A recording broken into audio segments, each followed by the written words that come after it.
Begin to solve for x by adding 52 to both sides. So 8x is less than or equal to negative 48. Then divide both sides by 8.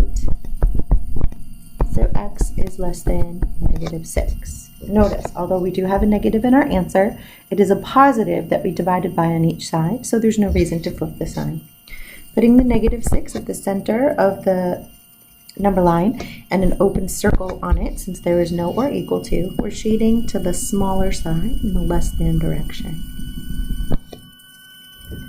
Solve and graph 22 is greater than negative 3x plus 8. So we'll start by subtracting 8.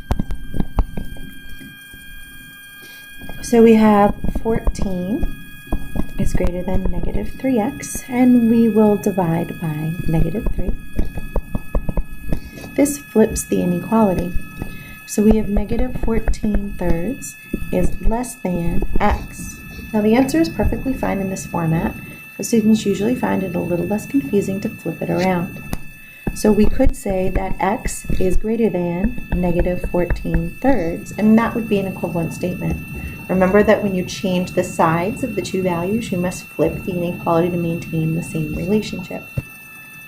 We can put fractions on a number line just the same as any other number, but it often helps to either change the scale so that we're going in thirds, or in some other way provide a good reference. I'm going to choose to change the scale to thirds.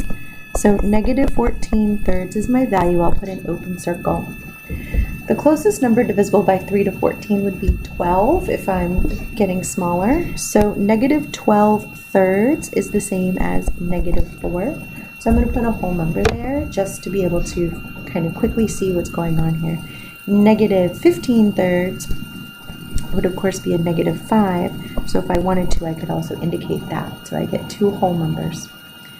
I'm graphing everything that's greater than the negative 14 thirds, so I'm going to shade all the way in the positive direction. The next two problems were not asked to graph, just to solve. We're going to begin by subtracting 5. X divided by negative 3 is greater than negative 11, and then we'll need to multiply by negative 3, remembering to flip the inequality because we multiplied by a negative number.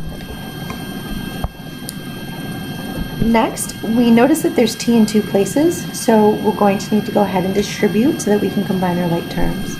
So we have 2t plus 4 minus 3t is greater than or equal to negative 1. Combining our like terms, we have negative t plus 4 is greater than or equal to negative 1. Subtracting 4 from each side, we'll find negative t is greater than or equal to negative 5. Multiplying or dividing both sides by negative 1, whichever your preference is, we have t is less than or equal to positive 5, because multiplying by that negative number flips our inequality. You want to make a rectangular banner that is 18 feet long. Just as when we did rectangle problems in a previous unit, we always want to start by making a quick sketch anytime we see something dealing with a rectangle. It helps us visualize what's going on. It says the banner is to be 18 feet long, and we have no more than 48 feet of trim for the banner. Now if we're trimming a banner, that's going to go around the outside. So that's telling us that this 48 feet is to be our perimeter, or the maximum perimeter that we could have. The question is, what's the width going to be? Now we need to think about the fact that we will be going around all four sides with this 48 feet of trim, so we would have another 18-foot side and another width. So when we think about this, the width plus 18 plus the other width plus the other 18 cannot be more than the 48 feet that we have available to us. So 2w plus 36 is less than or equal to 48.